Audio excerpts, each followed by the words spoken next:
Okay, yung nabasa kong question, sa mga boutique daw na nasa malls, yung mga employees doon, applicable ba sa kanila yung retirement pay under Republic Act 7641? Yun po kasi yung basihan ng sinasabi natin na retirement pay na ang computation ay daily rate multiplied by 22.5 multiplied by years of service. So, kung ikaw ay nagtatrabaho sa isang boutique na nasa loob ng mall, applicable ba ito sa inyo? Applicable po ang retirement pay under RA 7641 sa mga private sector employees na may more than 10 na empleyado sa kanilang kumpanya.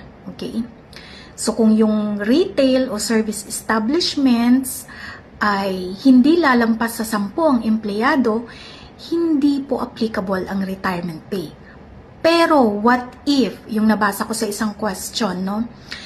Less than 10 lang yung kanilang empleyado sa kumpanya, pero meron silang company policy na nakalagay doon na meron silang retirement pay.